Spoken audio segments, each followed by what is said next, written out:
Hello, everybody. Welcome to the Tearing It Up podcast. Before we get into today's episode, we want to acknowledge that what's happening in the U.S. is 1000% diabolical. We do not stand with the injustice happening against innocent people in this country.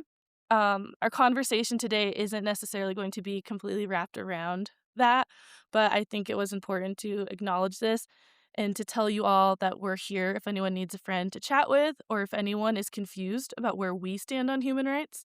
I am speaking for Amber and my guests right now on this. They'll definitely have a moment to say whatever they need to, but I think the three of us can all agree on this. Like I said, that we simply stand for human rights. And we do hope to bring some light into your life today with the conversation that we are going to have. That is our normal tearing it up style. But like I said, I think it was very important for all you listeners out there to know where we stand on things and to also know that we are a listening ear for anyone out there who might need someone to chat with and about. And I do hope that, like we did with the public lands conversation last fall, can maybe have someone who is a little more professional in the area that can come on and just talk to us in the audience about things that we can do locally, um, to stand up, or where we can show up when it's really confusing and hard, when you're just seeing so many things online, posting stories, resharing things, and it feels like maybe that's the most you can do. So I will be looking out for anyone, like I said, who can come and kind of speak on these things and let us know some actions we can take locally in our own communities. So if you do out there know anyone who might be interested in that, send them our way for sure. Or if it's you out there who has some real experience in the political law making, bill making, anything really, who just human rights, who knows a little more in depth with these organizations and how to fight against them, then just send a message our way. Thanks But for with acknowledging that, Karen. thanks. So today we have a lovely, lovely guest. I'm really excited to talk with Jenny. We met her in person at Rome Fest. She's been on the podcast radar for quite some time. She is the founder of Boot Tan Fest, and I feel like it was super serendipitous for her to be our neighbor at Rome Fest. I'd emailed with her a couple times before that, and it just felt like such a great opportunity to really get to know each other in person first and make that real connection. We talked with Steph from Tits Deep a little bit about that, where it just is sometimes we're people that, you know, it really helps when you meet the person and feel their energy and you're like, oh yeah, we're totally aligned and this is going to be great. And I'm excited to get to know a little bit more about Jenny and Boot Tan and for you guys as well. So Jenny, welcome to the podcast. Thank you so much for having me. And as we record today, where are you physically in the world? I am in Carbondale, Colorado, which is where I live. And yeah, I've been here for about 5 years. Awesome. Where were you before Carbondale? I was in Boulder for 6 years, starting a coffee Awesome. company. And last here I am. And Boot Tan Fest came out of the coffee company. So yeah, I'm exactly where I want to be. I love that, and Yeah. I'm so disappointed in myself right now because I think I said this in the last email that I sent you, but again forgot that I so badly wanted to order some Buckwild coffee before recording it so I could be drinking it whilst talking to you, and I just as we all know, the world, life, things that are happening, it was one of those things that slipped off my radar. But I will tell all you people out there as we dive into the conversation more and you get to know Jenny and learn more about what she's done and whatnot. Um, get the coffee, try her coffee Yes. because it was by far the best. I tried just the instant, like tea bag style coffee at Rome Fest, and I was like, oh, shook at how good it was Yeah. for being instant, and Truly. that's I was like, "Oh my god, this is so, so, so, so tasty." So I've been craving it as I keep running out of coffee and need the instant coffee backup, and I'm like, "But this isn't even backup." I would choose it as a every day, even if I had the choice to whatever with all my other contraptions, but, um, we'll get more into the coffee.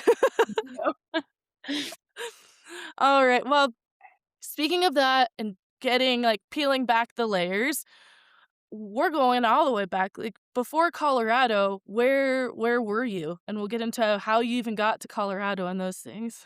Yeah, so I grew up kind of all over the place, but went to high school in Massachusetts, and my parents started roasting coffee in the barn in our backyard. So I've been around the coffee business for as long as I can remember. After college, I moved to San Diego and got really into health and nutrition and different, superfoods. That's when like the word superfood started coming up.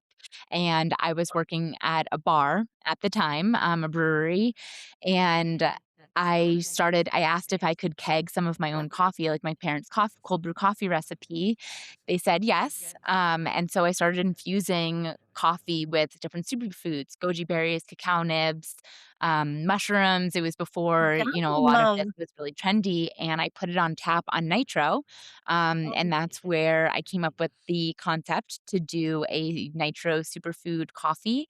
And so I moved to Boulder specifically to launch this company. Boulder, Colorado, it's where a ton of CPG, consumer packaged goods businesses start.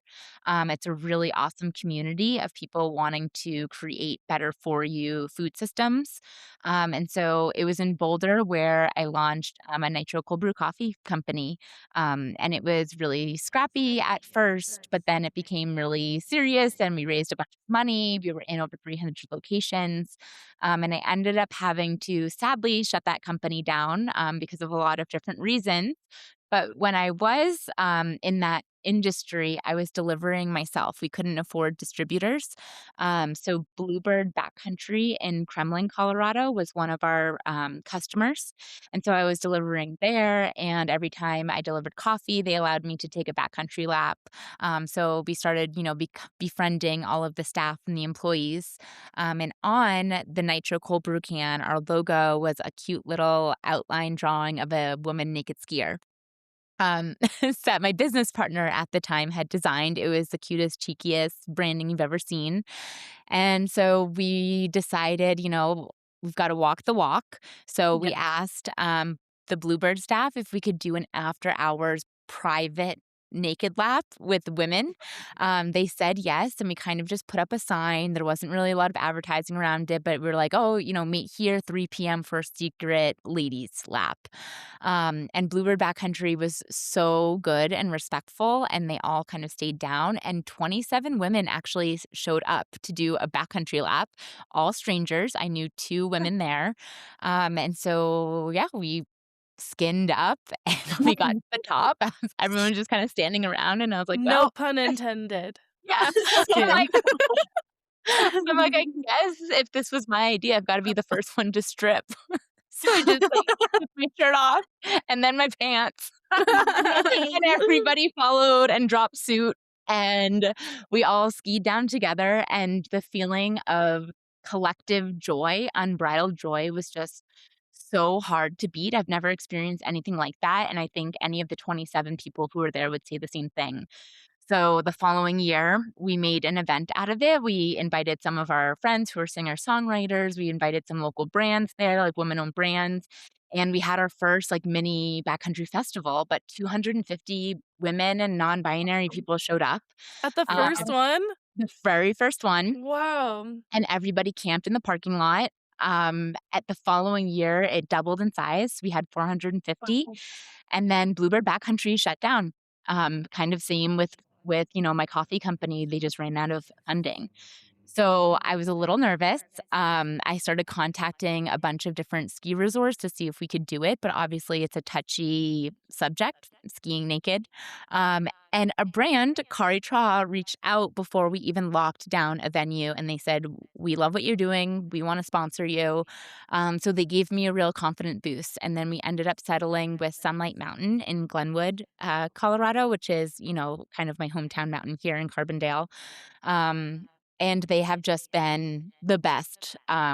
We had 800 the first year, they wouldn't allow us to rent out the entire resort. It's on Forest Service land. So that was definitely brought some challenges of itself. It was open to the public, and I was trying to throw a women's festival with the famous Naked Lap. So the Naked Lap, we held after hours, and it was a blizzard. It was like a complete, like anybody who was there knows. And then last year was the year we needed. Finally, sunlight allowed us to rent out the entire resort. So it shut down and it reopened up for us the following weekend. And, we're really particular. Like, we have to be so careful with this event. And we finally had a team then. So, yeah, we bought out the entire mountain. We replaced all of the lifties and the patrollers with women, right down to the bartenders. So it was a Love it. completely, yeah, woman identifying festival, and last year we had about 800 people. This It was 75 and sunny. Thank God. Nice. It was amazing. And we Sunscreen will everywhere. sunscreen everywhere, and for those who didn't wear sunscreen, everybody ended up with a boot burn, which Yeah. was bad, but it was also so wholesome to see everybody walking around in sandals with the boot burn, or boot tan eventually. And this year, we're expecting 1,000 plus Wow. women, non-binary, trans women, Wow. and Wow. just so excited. And it's evolved so much more. I mean, it's not just about a naked ski lap. It is a Mhm. full-blown celebration of womanhood. We've got, Boot Tan's Got Talent. This year, for the first time ever, we have a fashion show, that's gonna be Ooh. emceed by Kellen Wilson out of Telluride. And Yes. we've got a whole vendor village of women-owned brands. We've got live music all day throughout the day. We have sauna and cold plunges, Amazing. tattoos inside. You can get real flash tattoos, which people do.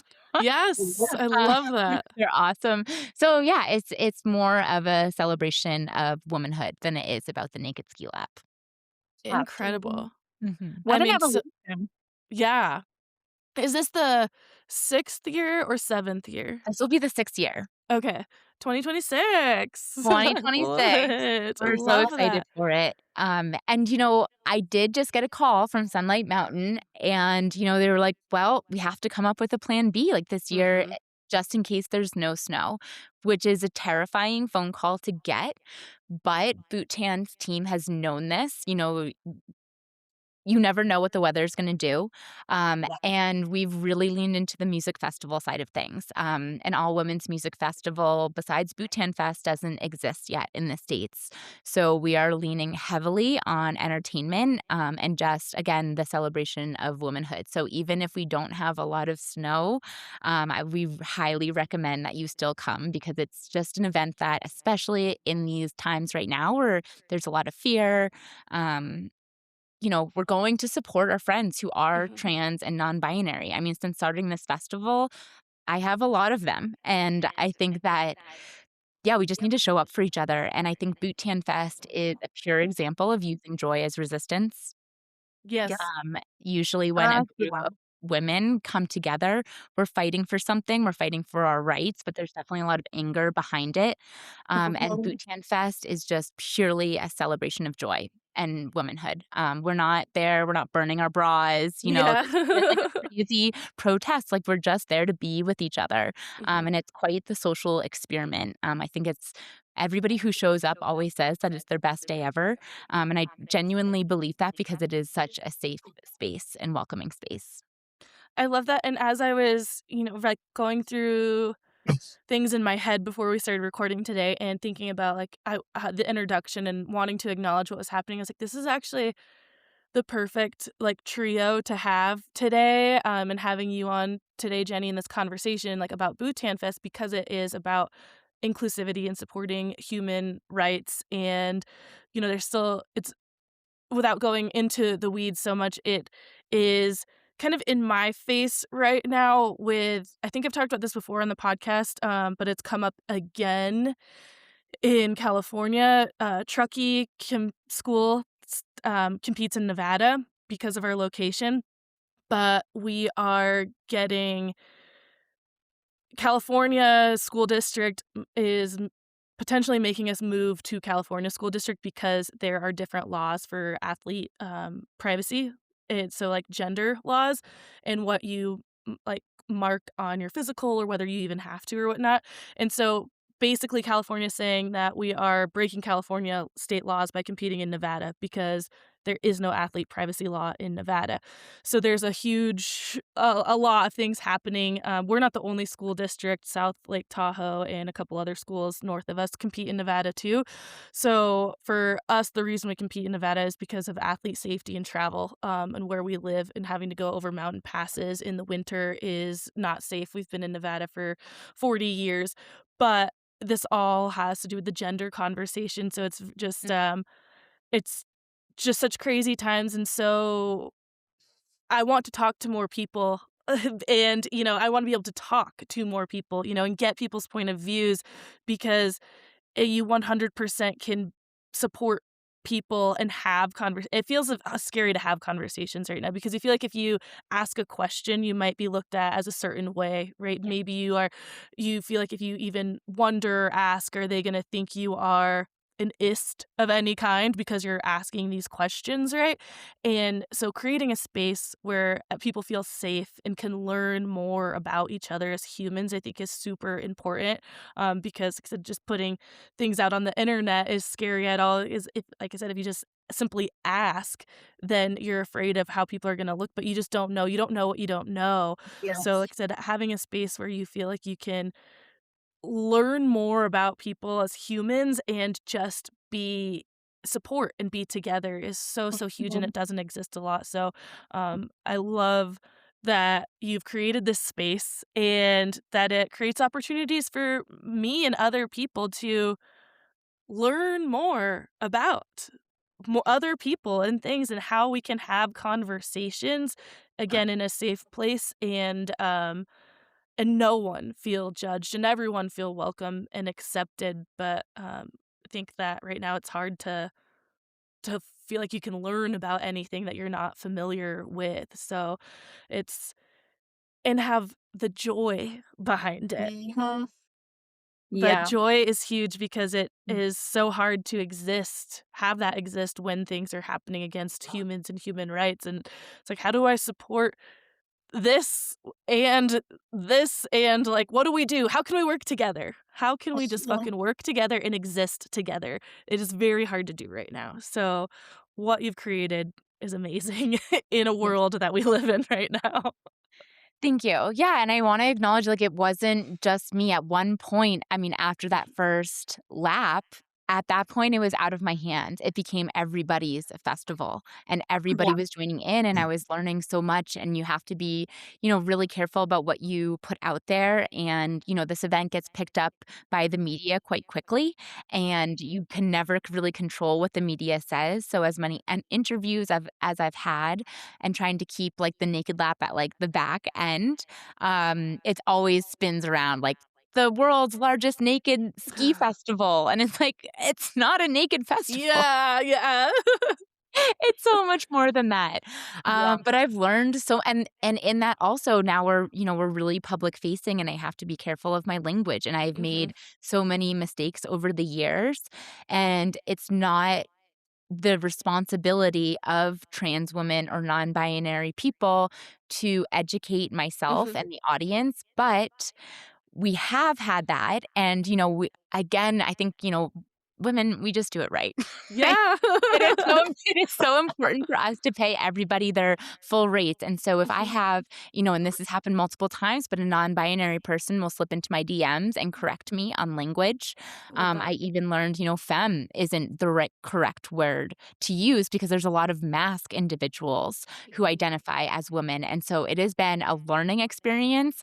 I've felt guilt saying some of things that I've said, and it's led me to tears, but it's because I felt, like, sad that I even acknowledged the person Mhm. in the wrong way, but again, Yeah. it's such a learning process, and I know that Yes. myself and my team have dived so far into it that we are more educated than, most of the public, and it's what I love is when people come to me or any and ask questions like, "Hey, so what does this mean?" And I've Mhm. even had, Yeah.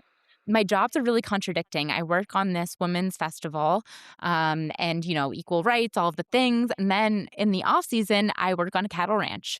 And Mhm. it is very, it definitely leans more conservative. So I know a lot of conservative ranchers. These are people I'm working with. Luckily, the ranch that I work on, he's very progressive. He's a liberal, and so we'll be out, gathering cows, and he's asking me like, "Okay, so Jenny, Aw. what does non-binary mean?" And I'm so grateful for a white man in his 60s to ask me that Mhm. question because he genuinely Yes. wants to learn. Mhm. And so then I feel like it's my responsibility, as a straight white woman to talk about this and explain for my friends who are exhausted at Yes. explaining Mhm. what their identity means or what Mhm. it is to other people. So it's been such an interesting journey, and I'm really grateful for it.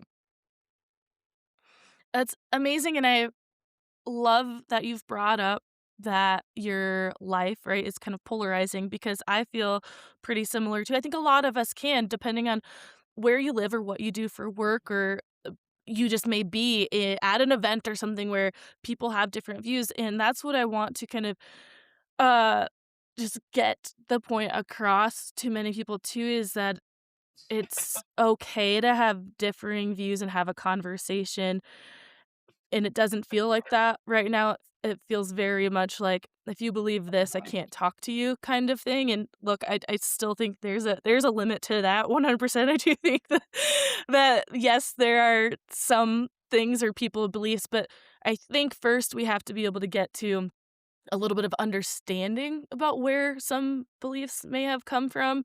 Um, and again, it doesn't feel like overall we're in a world where you can have conversations, where you question things or whatnot. So having the spaces where you feel comfortable doing that, creating those spaces, or being a person who is open to receiving those like you are and Mhm.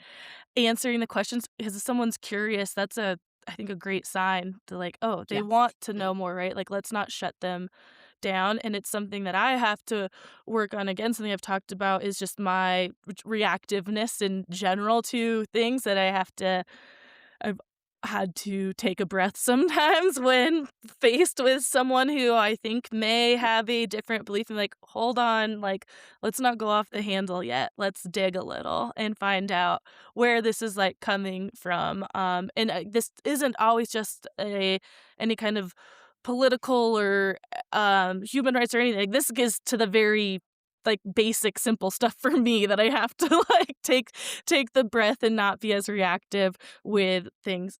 Stop, I'm getting Mhm. attacked by a dog. But I'm super excited, like, it's something I know Amber and I really, really hope to make it to Boot Tan Fest this year, and you also mentioned having a backup plan because if any of you those of you who are listening and on the West know that snow has not been great this year, and we're getting to that point in this season. I was talking to Jenny about this before we hit record that it was like, "Okay, we can wait it out, we can wait it out." Now that it's the end of January, it's like, "Okay, shit, we gotta start really being, like, real about the situation," and, like, this could be a dry year. We've been pretty lucky here in Tahoe the last few years that it has come eventually, and I'm hoping that that's what happens in February and March, but the reality is it could be quite dry, and there could be no skiing in April, so it's like, what do we do? But like you said, creating that, event and environment where there's a lot of other things going on, and I mean, hey, we could do any other kinda naked lap, like, what at Rome Fest, it was the naked lap just around the campground, right? So, Oh, yeah. maybe it will come down to, like, if you're able to, bring your bike, or maybe it's just a parade, like, a lap Yeah. around the village or whatever because you do have it all rented out, so I think that while that's what made everything,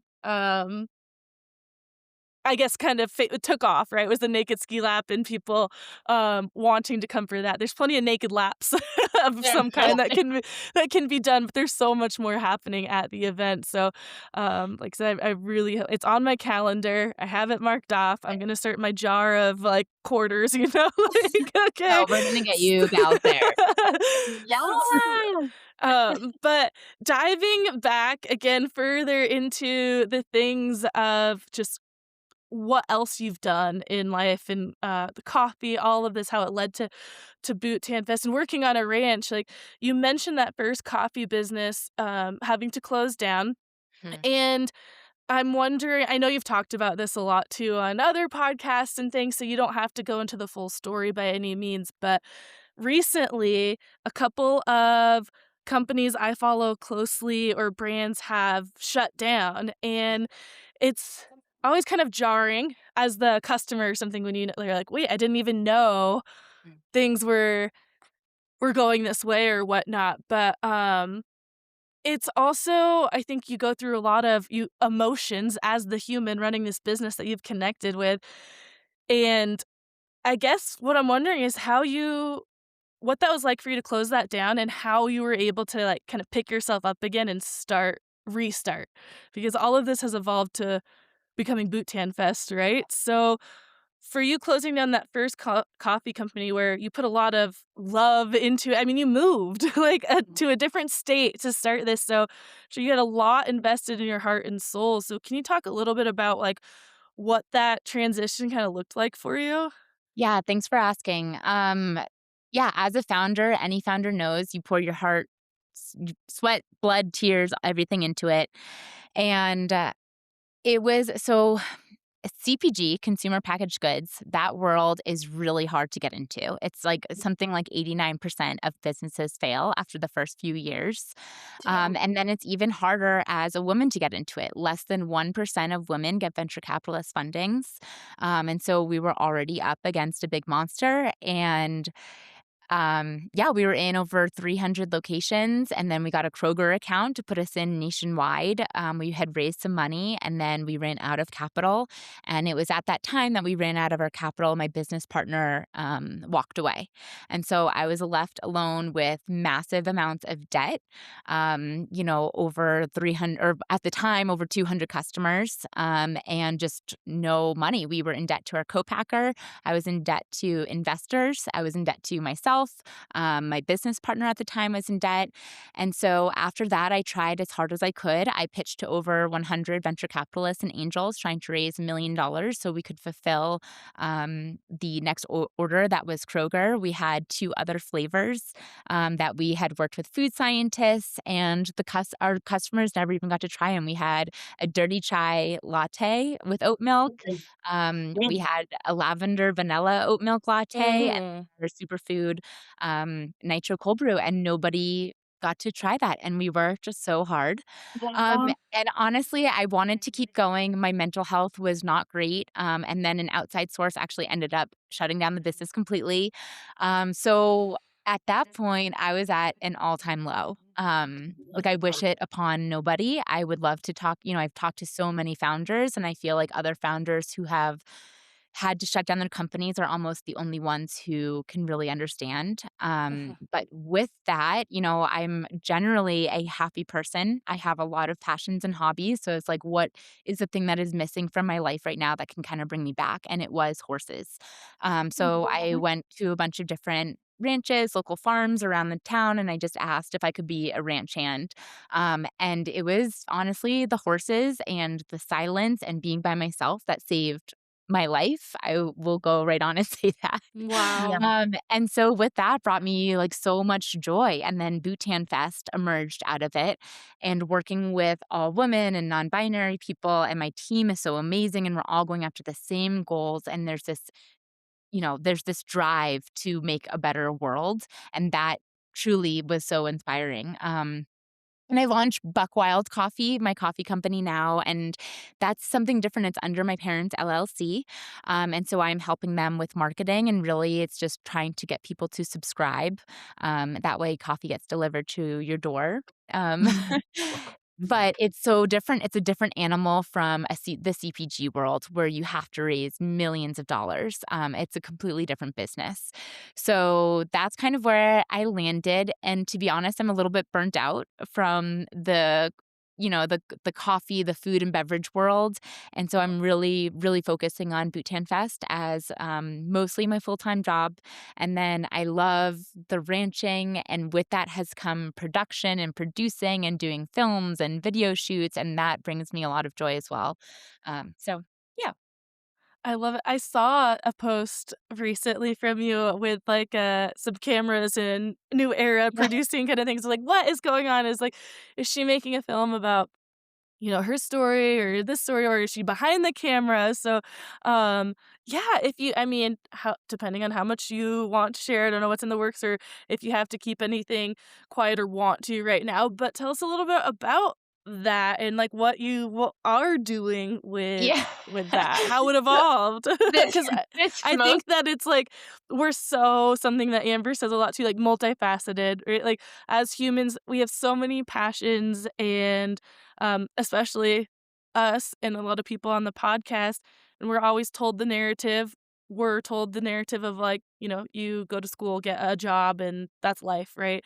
And Amber and I have worked many different places, traveled around, done so many things, worn many different hats, and still probably will. And I think that that's coming out a little bit more. People are talking about job hopping, not in a negative way, but that look, it actually can benefit you to Yeah. move jobs and not stay in the same job for 30 years because you'll get stagnant at some point or plateau. You can only climb the ladder so high, right? So there's not anything wrong with exploring different careers or companies or things like that. So I think it's becoming more open and people are doing that, not like I have to again work 40 years, get this retirement and bada bing bada boom. But I do think there's still a lot of folks our age or generation who maybe did do that, like went straight into one kind of work. It's scary to expand into others, or like how do you find something new to do, whether that's just a new passion or hobby, or you have this passion or hobby and maybe you want to turn it into work, like, how you explore those things. So it's always interesting to hear with like, you've done a few different things and now like who would have thought I wouldn't be like, oh, she's done coffee and has this festival and now like video producing or what like what? Where Yeah, I think we're at an interesting timeline right now where we are kind of the first generation to question the system and figure it out. And I think the coolest part of life is that we get to reinvent ourselves whenever we want, which is such Yes. a blessing. Yes. And I think the key to life is to stay curious and everything is figure outable. So if you're curious about a Yes. certain type of career, know that I mean, I've got friends who inspired me who just didn't know anything and then all of a sudden were producers, directors. And it's like, well, if they can do that, I can do that.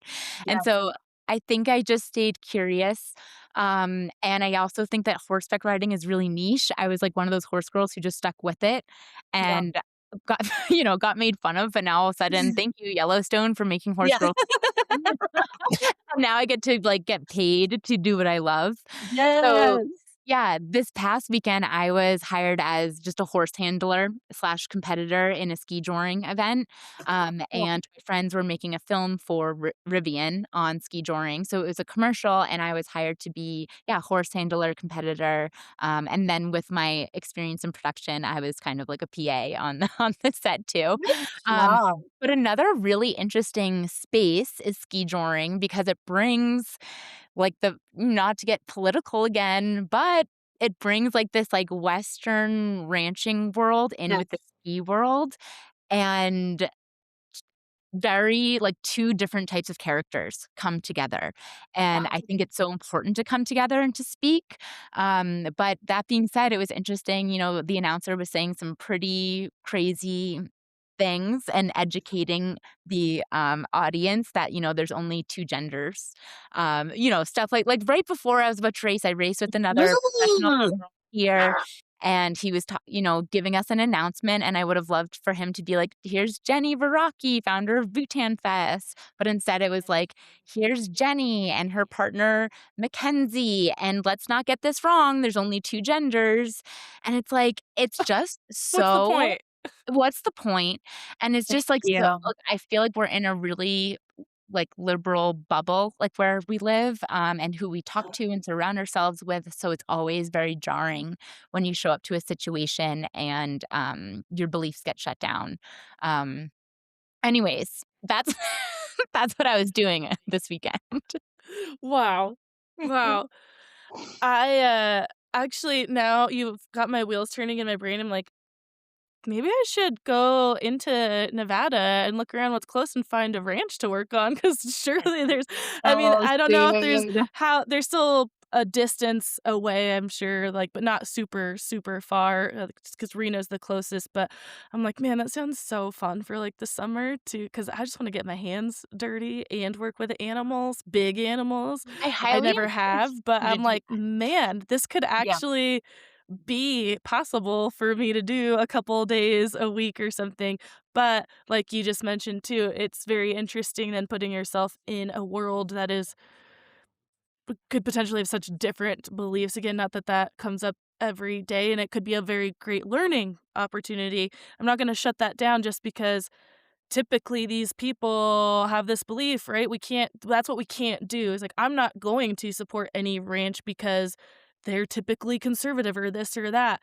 Because you just don't know. Like you said, the gentleman that you work for is very open and liberal, and we cannot just simply judge people by certain things. Like I was listening to a podcast the other day where this woman was like recognizing what her bias was and trying to change it, that if she sees an American flag outside of a house, she's like, "Oh, MAGA, this, that, the other." And I'm like, I know a lot of people think that, and again, something I've mentioned a lot is, like, the way my dad comes off or looks or what he does, hunts, this, that, people might think he's an old white conservative man, but he's the most liberal Democrat there is, and he's always had an American flag outside of our house. He's a union-bred man. He goes door knocking every election for Democrats. So it's like but that American flag's always been there, and he is the furthest from a MAGA supporter or a Republican. And my truck, the person I bought it from, like, so it says it's a Ranger, so on the Yeah. back,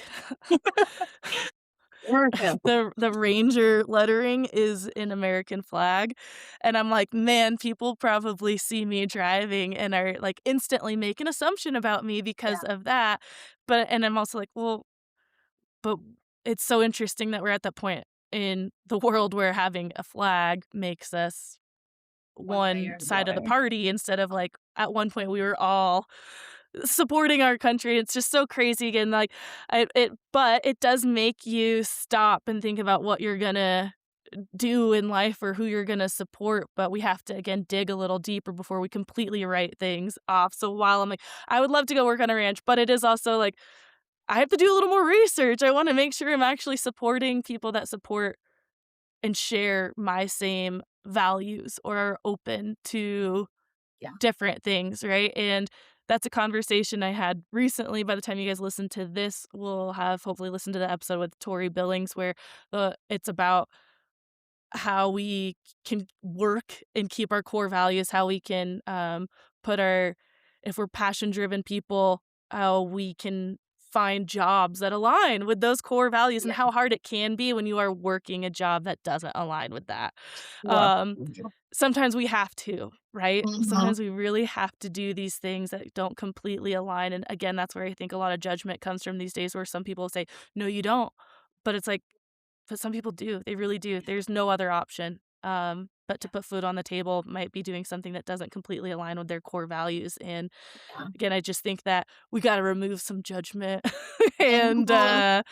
and fight through these things. But I'm sorry, everyone out there. This stuff keeps just coming up. It's like, hard not to acknowledge yeah. it, and I like, back to ranching, it's so interesting, but I encourage you to go on that ranch because I think with ranchers in particular, they're so old school in the way that they have to be out there every single day, and they are putting food on our table, and they don't have time to watch the news, get involved Mhm. with social media, so these are good, good people Yeah. working Yes. their butts off for us. Yes. And it's important for other people who have the time to watch the news to really do our research and that we are surrounded ourselves with Yes. other different minds Yeah. to go on to these ranches and just have conversations. Mhm. And Thank I you. also think like it's so important for the younger generation to get involved because all of these ranches are it's dying with Mhm. this generation right now.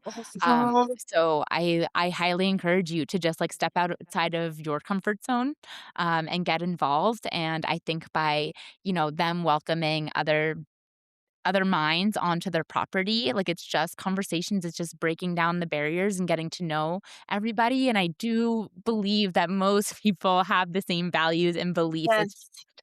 It's just how we're ingesting it. Yeah. Yes, and, like, Well put, Jenny. Mhm. exactly. I mean, it comes down to, like, basic human rights, a lot of Mhm. it. Like, a lot of the things that are Mhm. happening or where political like, things stem off from, if you really go to the root, a lot of it, like I said, it's what is our basic human right and need?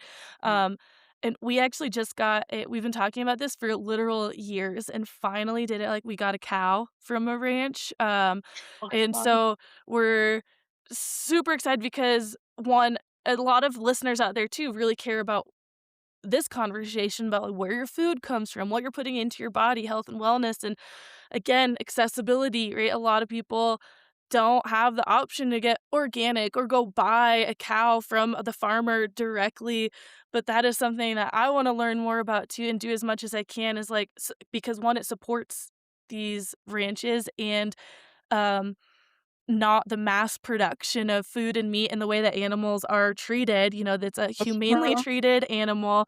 I know what's going into my body now, and I'm like, "Oh, wait, I just get this package of beef out of my freezer and then look and see where, oh, yeah, it's this farm. Let me go call Farmer John and see what he's got going on because he's, like I think he's out of Reno."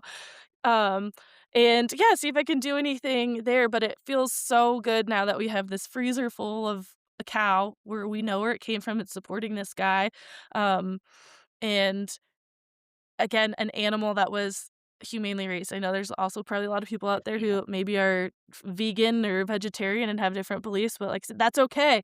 I think Yeah. that's okay, Yeah. It right? is. That's Yeah, it not is. like, we don't have to be so extremist all the time, Yeah. and can let people do their things when you're truly not harming but again, whatever. We can There's so many rabbit holes where people, like, on the extremist side truly believe you're harming people Yeah. or the things, but, um except just overall the spaces you're creating and supporting, I think are just so, so, so great, and 'cause even just for me to looking so forward to being in another like, Rome Fest was my first women's only, I think, big festival Mhm. Mhm. where it really was, we've talked to this about this probably to death of Rome Fest before and after m how many things it made us feel being there, so I'm just really looking forward for an opportunity to, like, feel that again and again, just feel nothing but welcomeness and openness and an opportunity to be around people that maybe you aren't normally, but from the sense of joy and fun and supportiveness rather Mhm. than like fear and questioning and all of that. So Mhm. it's just while I haven't gotten to enjoy much actual winter for the snow and just my schedule, I am looking forward to April, and on one hand, I'm like, "Wait, don't come fast." You're like, Yeah. let's get some more snow and have some good winter before April comes," but on the other hand, like, so I'm like, "Oh my god, I can't wait." So, Yeah. yes, Thank you. And I well Oh, oh, go go ahead. ahead. Oh, I was gonna say just to that as well, boot camp skiing can also be really intimidating and an Mhm. intimidating culture to be a part of, more so than 1,000. most sports because it is so expensive to get into. It's completely whitewashed, as we all know. And the thing about Bhutan Fest is we have people who've never skied a day in their life, to beginner skiers, to professional athletes, and everybody is welcome. I think that our professional athletes friends who come, they're like, "Whew, this is just a day to enjoy." I love Yeah. skiing because it's sliding down snow with friends, and the people Mhm. who are really intimidated, like our comedian Chanel Hughes, she is a Black woman out of Denver, has never been on skis in her life. She has come back year after year just because she loves the vibe. Yes, the And, like, that's vibe is what it's so all real. about. Like, you don't have to be a skier to attend this festival is what I'm saying. I love that, and thank you for mentioning that, and leading into that, or I guess building off of it rather, is tell people out there how they can get to Bhutan Fest. Are there still tickets? And what does the weekend look like for them if they're planning? Some information there where if people are interested and want to go, how they can go get there. Thank you. Yeah, so it's there we have plenty of tickets still left. You just go to boottanfest.com, and that one ticket will get you full access. We highly encourage you to camp, but if you don't want to winter camp, which is so understandable, I love a comfy bed. Hotel Colorado is giving group discounts off. Awesome. But basically, it's Friday. You show up. We've got Vendor Village opens up. We have Boot Tan's Got Talent, which anyone can sign up for, and that's kind of just like a really fun icebreaker. The following day on Saturday, the lifts start running just for us. It's 24/7 uphill access, so you can ski uphill as much as you'd like if you enjoy a workout. And then we've got live music throughout the day. We have Vendor Village. We've got tattoos, sauna, cold plunges. This year we have our first ever fashion show where different brands can kind of get involved. Everyone has 3 looks. We've got the MC from the Harlem Globetrotters, Miranda Wrights, will be performing during all of that. Wow. A hip hop artist, which is new for us this year.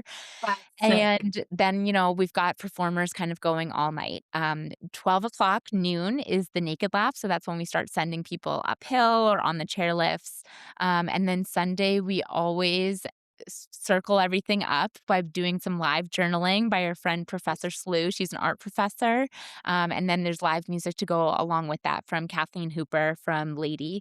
And so Sunday is honestly my favorite part of the entire festival because Saturday is such a crazy day. Like it's hard to comprehend what is happening and Yes. how much joy you're actually feeling. And it's like a lot of overstimulation. And then Sunday, there's a lot of tears and decompression of just like what the hell just happened. I love Um, it. it's really fun. That being said, we're still looking for sponsors. So if you work for a brand, we would love to work with you. We have, our attendees are so loyal. They do understand and recognize what brands show up for women in ski sports. So we're looking for that. But otherwise, we would just love to see you.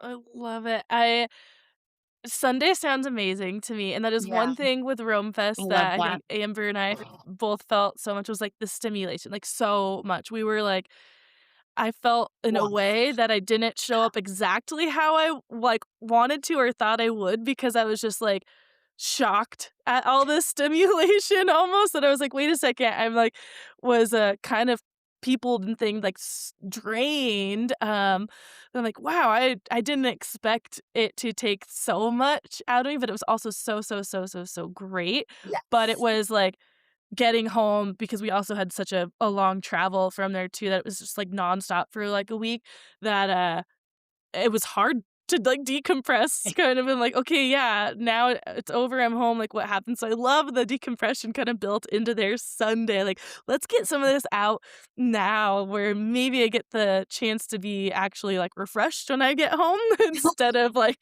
the decompressing then," but, all of that sounds so amazing.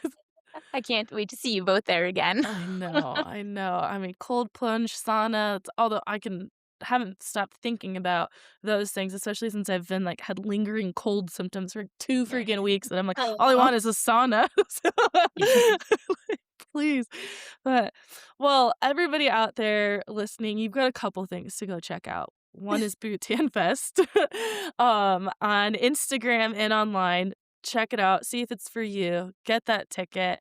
And then Buck Wild Coffee too, those subscriptions Mhm. straight to your door, which 'cause I've just keep running out of coffee, so I'm like, "Okay, maybe this is the world telling me I need the subscription," because Yes. all of a sudden I wake up, I'm like, "No, I have to go into town and get coffee," which also maybe it's secretly like a I'm doing it on purpose so I have an excuse to go get that quad shot latte, right? Like Yes. Oh. That's okay too. yeah, Yeah. yeah, which, like, you gotta have it just, this coffee shop in Tacoma that automatically every latte is 4 shots has got me hooked on quads. I'm like, "Why doesn't everyone do this?" But Jack, yep, babe. yes, well, yeah, Jenny, let people know too if there's any other places that people should follow along or where they can find you or anything like that and connect, or if they have any questions on, Boot Tan, where to reach out to. I'm sure it's probably self-explanatory on the website, but All signs lead back to me and my team, and it is a sweet team of a few women, and yeah, we love hearing from you. Awesome. Well, again, thanks so much for coming on, sharing the story, the evolution of boot tan, what boot tan is, and just your experience too with ranching. And I think overall, we, like I said, hit the points that we talked about in the beginning, the intro of like we just want spaces where people feel welcome, supported, can ask questions, learn, and be different and accepted. That is, I think, what we all should stand for. We're allowed to be different and we should feel accepted and safe in where we live. And I know a lot of people aren't feeling that right now. We as three white cis women, don't probably have the same experiences as a lot of people out there and can empathize as much as we can, but still don't really know how some of you are feeling out there, but are trying our best to create those spaces and are open to feedback in how we can support anyone out there who is in those spaces where they don't feel those things. So like I said, always feel free to reach out to let us know how we can support you, help you, and use our platforms for good. So Yeah. thank you, everybody out there, for listening, and we'll talk to you all next week. Thanks for having me, y'all. You're the best. Of course. Aw, Bye. back at you, Yeah. Jenny.